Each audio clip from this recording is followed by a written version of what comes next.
ఇంకెందుకు లేట్, ఛానల్ని first time చూస్తున్నట్టయితే సబ్స్క్రైబ్ చేసేయండి. Hi guys, welcome to Suprajapathi. చాలా రోజుల తర్వాత లాంగ్ వీడియో అయితే పోస్ట్ చేస్తున్నాను. అది సత్యనారాయణ వ్రతం అంటున్నావు, ఏంటి సంగతి అని అనుకోవచ్చు. ఇదేంటంటే మా ఊర్లో అందులో కూతురు గారే డైరెక్ట్ గా పెళ్లి తర్వాత సత్యనారాయణ ముందుకు చెప్తున్నాను. ఈ వ్రతం అయితే రికార్డ్ చేసిన వాళ్ళతో అదృష్టం లక్ అయితే వస్తుందంట. సో అందుకనే నాకే కాకుండా మీకు కూడా కొంచెం లక్ ఇవ్వాలి కదా ఆ దేవుడు. అందుకనే నేనైతే ఇక్కడ పోస్ట్ చేస్తున్నాను. వెంటనే వీడియో మొత్తం చూసేయండి. అలాగే ఫస్ట్ టైం చూస్తున్నట్లయితే ఛానల్ని సబ్స్క్రైబ్ అయితే చేసేయండి. Let's get in to the video. సరే, ఏకదా నైమిషారణ్యే ఋషయశౌనకాదయ ప్రపంచురానుకం సర్వే సూత పౌరాణికం కలు. పూర్వం ఒకప్పుడు మహామునులందరూ నైమిషారణ్యమున కూడి ఉన్నవారే సూత మహామునిని చూచి ఇట్లడిగిరి, ఓ దేవా, ఏ వ్రతము చేసినా లేక ఏ తపస్సు చేసినా కోరిన ఫలములు సిద్ధించునో అట్టి దానిని తెలుపుమని ఆ మహామునులు సూతుల వారిని కోరిరి. అందులో సూత మహాముని, ఓ మునులారా, పూర్వం ఒకప్పుడు నారదుడు శ్రీ మహావిష్ణువును ఇదే విధముగా కోరగా శ్రీహరి ఇట్లు ఆనదిచ్చెను. ఆ విషయమును మీకు ఎరింగించెదను, శ్రద్ధగా వినుడని ఇట్లు చెప్పదనెను. పూర్వం ఒకప్పుడు నారదుడు సకల లోకములు తిరుగుచు మార్గవశమున భూలోకమునకు వచ్చెను. భూలోకమున మానవులు పడుచున్న కష్టములను చూచి వీరికి ఈ కష్టములు ఎట్లు తొలగును అని ఆలోచించుచు విష్ణులోకమునకు వెళ్ళెను. విష్ణులోకంలో చతుర్భుజుండును, తెల్లని శరీర ఛాయ కలవాడును, శంఖము చక్రము గదా పద్మము మొదలగు అలంకారం కలవాడగు శ్రీహరిని చూచి ఇట్లు ప్రార్థించెను. మనస్సుతో ఊహించుడు కాని, వాక్కుతో వివరించి చెప్పుడు కాని శక్యం కాని అతీతమైన రూపం కలవాడ, ఆది మధ్యాంతరహిత నిర్గుణ అయినటువంటి ఆది పురుషుడు అయినటువంటి భక్తుల బాధలు తొలగించినట్టు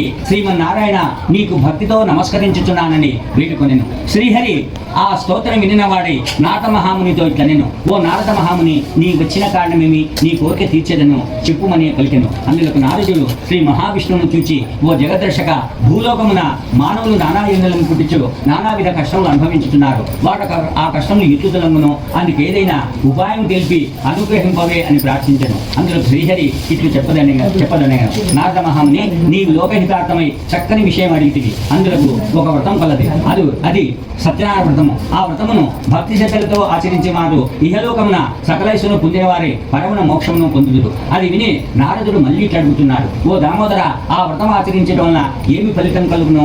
ఆ వ్రతం ఎదురు ఆచరించవలను? దానిని దివల్లో ఎవరు ఆచరించిరి? అది ఎంత సవిస్తరముగా ఎరిగింపుమని కోరిన. అందులకు శ్రీహరి ఇట్లు చెప్పదనెను, సత్యనారాయణ సకల కష్టములను తొలగింపజేయను, సకలేశ్వరు కలగజేయను, సర్వత్ర జయప్రదంగా ఉండును, సంతానం కలుగును. ఈ వ్రతము వైశాఖ మాసమును కానీ, మాఘమాసమును కానీ, కార్తీక మాసమును కానీ, లేక ఒక శుభదినమును కానీ ఆచరించవచ్చును. కష్టములు సంభవించినప్పుడు, దరిద్రముతో బాధపడుతున్నప్పుడు ఈ వ్రతం చేయుట మంచిది. ఏదైనా వివాదం కలిగినప్పుడు ఈ వ్రతం ఆచరించో అట్టి వివాదం తప్పక జయం కలుగును. నారద మహాముని, ఈ వ్రతము శక్తి కలవారు ప్రతి నెల ఆచరించవచ్చును, లేదా సంవత్సరం ఒక మారాన్ని చేయవచ్చును. ఎవరి శక్తానుసారము ఈ వ్రతం చేయవచ్చును. సత్యనారాయణ వ్రతము పౌర్ణమి తిథి ఎందు కానీ, ఏకాదశి నాడు కానీ, రవి సంక్రమణ దినం కానీ చేయవచ్చును. సూర్యోదయం పూర్వమే నిద్రలేచి కాలకృత్య నెరవేర్చుకొని స్నాన సంధ్యాన స్థానంలో యథాప్రకారం నిర్వర్తించుకొని శుచి నిశ్చల భక్తితో దేవాదిదేవ సత్యనారాయణ ప్రభు నీ అనుగ్రహం పొందుటకై భక్తి శ్రద్ధలతో ఈ వ్రతము ఆచరించుతున్నాను అని స్వామిని ధ్యానం చేసుకుని నమస్కారం చేయవలను. ఆ విధంగా సంకల్పం చేసి మధ్యాహ్న కాలంలో కూడా కర్మానుష్ఠానం చేసి మళ్ళా సాయంకాలము స్నానం చేసి రాత్రి ప్రారంభ కాలమున వ్రతమును ఆచరించవలను. పూజాస్థలమును గోమయంతో అలికి శుద్ధి చేసి వరిపిండి మొదలగు 5 రంగుల చూర్ణంతో ముగ్గులు పెట్టి దానిపై నూతన వస్త్రం పరిచి దానిపై బియ్యం పోసి దానిపై కలశమును ఉంచవలను. కలశమును వెండితో కానీ, రాగితో కానీ, ఇత్తడితో కానీ, మట్టితో కానీ చేయవచ్చును. లోహత్వం చేయరాదు. యథాప్రకారం అన్నీ ఆచరించవలను. ఆ నూతన వస్త్రం మీద మళ్ళా ఒక కలశంను ఉంచవలను. ఆ కలశంను వెండితో కానీ, రాగితో కానీ, ఇత్తడితో కానీ, మట్టితో కానీ చేయవచ్చును. ఆ విధంగా చేసి ఆ నూతన వస్త్రం మీద సత్యనారాయణ స్వామి ప్రతిమ ఉంచవలను. తర్వాత విఘ్నేశ్వర పూజ చేయవలను. తర్వాత విష్ణుమూర్తిని, లక్ష్మీదేవిని, సూర్యుడు మొదలగు నవగ్రహములను, ఇంద్రాద అష్టదిక్పాలకులను, అధిదేవత ప్రత్యతి దేవతలతో సహా పూజించవలను. మొదట కలశం మీద వరుణదేవుని పూజ చేయవలను. తర్వాత తూర్పు మొదలగు 8 దిక్కులను ప్రతిష్ఠించి అష్టదిక్పాలక పూజ చేయవలను. తర్వాత స్వామిని కలశం మీద పూజ చేయవలను. 4 వర్ణముల వారును, స్త్రీలను, పురుషులను ఈ వ్రతం ఆచరించవచ్చును. బ్రాహ్మణులు కాని వారు వారు పౌరాణికంగానే వ్రతం చేయవచ్చును. తుదకి దినమైనను సాయంకాలము ఈ వ్రతం చేయవచ్చును.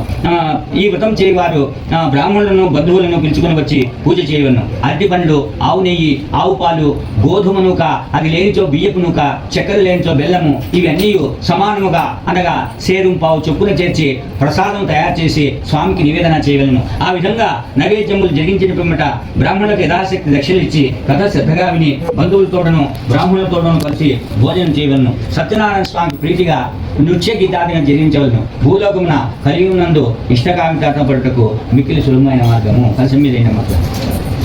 ఏదాహమేతం గురుసం మహాంతమాంత్యోర్ణం దోషస్తువారే నామాని కృత్వాం ఇవి ఆపక పెట్టుకోమా నీళ్లు బట్టి ముని శ్రేష్ఠులారా, పూర్వము ఈ వ్రతం ఆచరించిన వారి కథ చెప్పుచున్నాను వినుడు. కాశీనగరమున ఒక బ్రాహ్మణుడు ఉండేటివాడు. అతడు మిగులు దరిద్రుడవుటచే అన్నవస్త్రములు లేక ఆకలిచే బాధపడుతూ ప్రతి ఇల్లును తిరుగుచుండేవాడు. భగవానుడు బ్రాహ్మణ ప్రియుడు కావున ఆ విధముగా ఆ బ్రాహ్మణుడు దుర్భరమైన కష్టములు అనుభవించి చూచి తానును ఒక వృద్ధ బ్రాహ్మణ రూపం పొందినవాడై ఆ బీద బ్రాహ్మణుడు ఎదురుగా పోయి, ఓ ఈ బ్రాహ్మణుడా, నీవు వేదవిధుడవై ఉండి ఇట్లు దరిద్రం అనుభవించుచు తిరుగుచుంటివేమని పలికెను. అందులో, ఓ ప్రభు, నేను మిక్కిలి దరిద్రుడను, భిక్షాటంచే జీవించుతున్నాను, చాలా కష్టాలు పడుతున్నాను, నా దరిద్రం పోవడానికి ఏమైనా ఉపాయం చెప్పమని ఆ బ్రాహ్మణుని అడిగాను. అందులకు, ఓ బ్రాహ్మణుడా, శ్రీ సత్యనారాయణ స్వామి శ్రీహరి అవతారమై ఉన్నారు, నా సత్యదేవుని సేవించో నీ కష్టం లేక తొలగిపోవును, ఆ సత్యనావ్రతం ఆచరింపమని చెప్పాను. ఆ విధముగా చెప్పి ఆ వృద్ధ బ్రాహ్మణుడు ఆ వ్రతం ఆచరించి విధానం చెప్పి అక్కడనే అదృష్టులయ్యాను. అని విని బ్రాహ్మణుడు వృద్ధ బ్రాహ్మణుడు చెప్పిన సత్యనావ్రతమును రేపు చేసేదనని తన మనసులో సంకల్పించుకునేవాడే ఆ రాత్రి ఆ ఉత్సాహం వలన నిద్ర రాకపోగా ఎట్లో కాలం గడిపి మర్నాడు ప్రాతకాలం లేచి నిత్యకృత్యం నెరవేర్చుకుని వాడే ఆ రోజు తప్పక సత్యనావ్రతం చేసేదనని సంకల్పించుకుని పట్టణంలోనికి పోయాను. ఆ దినమున ఆ బ్రాహ్మణుకు చాలా ద్రవ్యం లభించినది. దానితో అతడు బంధువులను బ్రాహ్మణులను పిలుచుకుని వచ్చి భక్తి శ్రద్ధలతో సత్యనావ్రతం ఆచరించాను. ఆ వ్రతం యొక్క ప్రభావం వలన ఆ బ్రాహ్మణుడు సకల దుఃఖాలు తొలగిపోగా సకల సంపదలు పొందిన వాడే చాలా సంతోషించాను. అది మొదలు బ్రాహ్మణుడు ప్రతి మాసము విలువగా సత్యనావ్రతమును భక్తి శ్రద్ధలతో ఆచరించాను. ఈ విధంగా ప్రతి మాసము సత్యనావ్రతం ఆచరించడం వలన ఆ బ్రాహ్మణుడు సకల సేవంతుడు అవుటే కాక సకల పాపుల నుండి విముక్తి పొందిన వాడే అంత్యమును పొందెను. ఈ వ్రతం ఆచరించిన వారు ఆ బ్రాహ్మణులనే సకల దుఃఖం నుండి విముక్తి పొందిన వారే సుఖంగా ఉందరు. ఓ మునులారా, ఆ విధంగా శ్రీహరి నారదుడికి చెప్పిన ఆ వ్రతమును మీకు ఇప్పుడు తెలిపినని సూతుల వారు చెప్పిరి. మళ్ళా ఆ మునులు సూతుల వారితో ఇట్లా, ఓ మహాత్మా, ఆ బ్రాహ్మణుని మన విని ఎవరి వ్రతం ఆచరించిరో అది ఎంతయో సవిస్తరంగా తెలుగుమని కోరను. అందులో సూతుల వారికి చెప్పుచున్నారు, ఓ మునులారా, ఆ వ్రతము ఎవరెవరిచే చేయబడినదో చెప్పుచున్నాను వినుడు. ఒకప్పుడు ఆ బ్రాహ్మణుడు భక్తి శ్రద్ధలతో వ్రతం చేయుచుండగా బంధువులు స్వజనులు వచ్చి ఆనందంతో వ్రతకథ వినిచుండిరి. ఆ విధంగా వ్రతం చేయుచుండగా కట్టెలు అమ్ముకొని జీవించేవాడు ఒకడు వచ్చి కట్టెలు కాబట్టి వీధిలో నుంచి లోపలికి వచ్చి వ్రతమును చూచాను. కట్టెలమ్మున అతడు మిగుల ఆకలి దప్పులతో ఉండి బ్రాహ్మణుడు చేయుచున్నను చూచి, ఓ మహాత్మా, మీరు చేయుచున్న ఈ వ్రతమేమి, ఈ వ్రతం చేసిన ఏమి ఫలితం కలుగును, విషయం సవిస్తరంగా ఎరిగింపమని కోరిను. అందులకు ఆ కట్టె ఇది సత్యనావ్రతము, ఈ వ్రతం ఆచరించిన సకల కోరికలు సిద్ధించును, సకల ఐశ్వర్యం కలుగునని చెప్పాను. ఆ బ్రాహ్మణుడు ఆ విధంగా చెప్పగా ఆ కట్టెలమ్మ వాడు మిగుల సంతోషించి దాహం తీసుకొని ప్రసాదం గ్రహించి భోజనం చేసిన పిమ్మట ఇంటికి వెళ్ళిపోయాను. కట్టెలమ్మను అతడు సత్యనావ్రతం చేయుటకు నిశ్చయించుకొని మర్నాడు పుల్లరికావడి భుజంపై పెట్టుకొని ఈ దినము ఈ పుల్లలమ్మిన ధనమును వెచ్చించి సత్యనావ్రతం చేసేదని సంకల్పించుకొని పట్టణంలోనికి పోయాను. కట్టెలమ్మను అతడు ఆ దినము ధనవంతులున్న వీధికి పోయి కట్టెల నమ్మగా కట్టెల కావడికి పూర్వ దినం కంటే రెట్టింపు ధనం వచ్చెను. అందులో అతను మిగుల సంతోషించి అరటిపండు, పాలు, నెయ్యి, గోధుమ నూక మొదలు తీసుకొని ఇంటికి చేరును. తర్వాత అతడు తన బంధుమిత్రాలను ఆహ్వానించి యథావిధిగా సత్యనావ్రతం ఆచరించను. ఆ వ్రత ప్రభావం అతడు పుత్రులను పుత్రికలను సుఖము సంతోషం పొంది జీవితకాలం అంతయు సకల సుఖమును అనుభవించి అంత్యమున స్వర్గమును పొందెను. నమో నమో భవతి. తృతీయోధ్యాయ. ఓ మునిశ్రేష్ఠులారా, ఇంకొక కథ చెప్పేదా వినుడు. పూర్వము ఉల్కాముఖుడను ఒక రాజు కలడు. అతడు ఇంద్రియమును జయించినవాడు, సత్యవ్రతుడు. అతడు ప్రతి దినము దేవాలయం పోచు బ్రాహ్మణులకు విశేష ధనమిచ్చి సంతోషపెట్టుచుండెను. అతని భార్య చాలా సౌందర్యవతి, మంచి గుణములు కలది. ఆ దంపతులు ఒకనాడు భద్రశీల నదీ తీరమున సత్యనావ్రతం ఆచరించిరి. ఆ రాజుకి వ్రతం చేయుచుండగా సాధువునొక వైశ్యుడు అనంతమైన ధనముతో పడవను నింపుకొని వ్యాపారమునకై ఆ మార్గమును పోవచ్చు రాజు చేయుచున్న వ్రతం చూచి తన పడవను ఒడ్డునకు పట్టించి రాజు యుద్ధకు పోయి జరిగెను. ఓ రాజా, మీరు చేస్తున్న వ్రతము సవిస్తరంగా తెలుపుకోవచ్చున్నాను, దయతో చెప్పుమని పలికెను. అందులో వైశ్యుడు అట్లుడగా రాజు ఇట్లా చెప్పాను, పోయి పుత్రులు పొందుటకై మేము సత్యనావ్రతం ఆచరించుతున్నాము అని ఆ వ్రతం ఆచరించే విధానం కూడా చెప్పాను. వైశ్యుడు రాజు చెప్పినంత విని, ఓ రాజా, నాకును సంతానం లేదు కనుక నేనును ఈ వ్రతం ఆచరించి సంతానం బడినని పలికెను. పిలుపు ఆ వైశ్యుడు తన వ్యాపారం పూర్తి చేసుకుని తిరిగి తన స్వగ్రామం చేరుకునేవాడే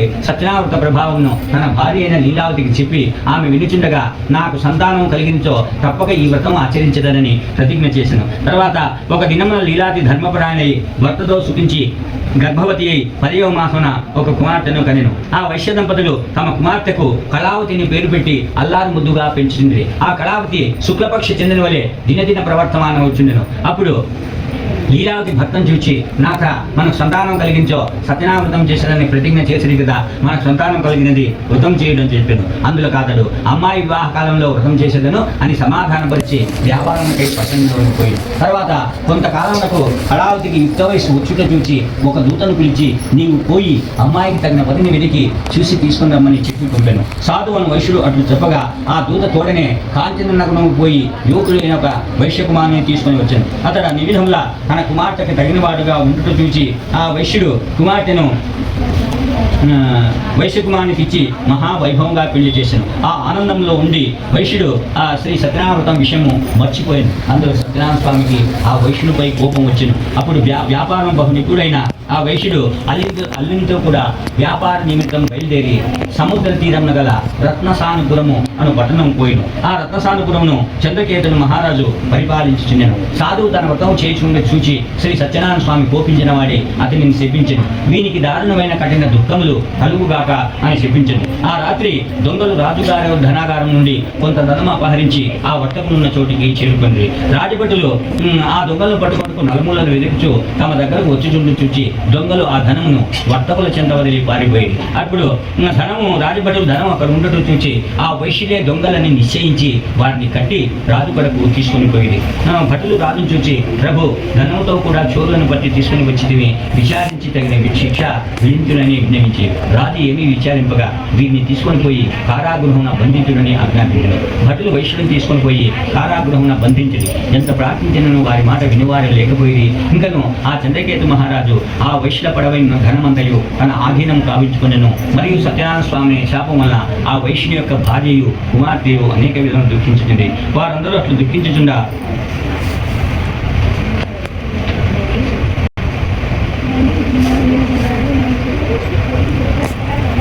వారి వైశ్యుల యొక్క భార్య కుమార్తె అనేక కష్టాలు పారేది. వారి గృహమందు ధనమంది చోట్లు అపహరించుకుని పోయి తర్వాత లీలావతిను మనోవిచారములు అధికమైంది లేక ఇంటింటికి తిరిగి బ్రతుకుతుంది. కళావతియు అన్నం లేక తిరిగి చెందను. ఒక బ్రాహ్మణులు ఆ దినము ఆ బ్రాహ్మణుని ఇంట సత్యనావ్రతం జరుగుతున్న చూచి ఆ వ్రతం పూర్తి అయినంత వరకు అక్కడనే ఉండి కథ విని స్వామిని ప్రార్థించను. కళావతి ప్రసాదం కూడా స్వీకరించి రాత్రికి ఇల్లు ఆలస్యంగా చేరుకున్నాను. అప్పుడు తల్లి కళావతిని చూసి అడిగాను, అమ్మాయి, ఇంత రాత్రి వరకు ఎక్కడ ఉంటివి అని అడగా అందులో కళావతి, అమ్మ, ఒక బ్రాహ్మణి గృహంన సత్యనావ్రతం జరుగుతుంది చూచి ఆ వ్రతం పూర్తి అయినంత వరకు అక్కడనే ఉండి కథ విని ప్రసాదం తీసుకుని వచ్చిందని చెప్పాను. అది విని లీలావతి సంతోషించి తాను ఆ వ్రతం చేయవలనని తన మనసులో సంకల్పించాను. ఆ వైశ్యుని భార్య అయిన లీలావతి బంధువులతోడను మిత్రులతోడను కూడిన దైవభక్తితో సత్యనావ్రతం చేసి, ప్రభు, మా అపరాధం క్షమించి నా భర్తయు అల్లుడును సుఖంగా ఇల్లు చేరినట్లు అనుగ్రహింపుమని ప్రార్థించింది. లీలావతి సత్యనావ్రతం చేయడం స్వామి సంతుష్టుడై ఆ రాత్రి చంద్రకేతు మహారాజునకు స్వప్నమును సాక్షాత్కరించి కారాగృహమున అన్యాయంగా బంధించి ఉన్న వైశ్యుల నిర్వహణను ప్రాతకాలను విడిచిపెట్టుము, వారి ధనమంతా ఇచ్చివేము, లేనితో నీవు సర్వనాశనమే అని చెప్పి అదృష్టాయను. మరునాడు సూర్యోదయం వెంటనే రాజు మంత్రి పురోహితులను పిలిపించి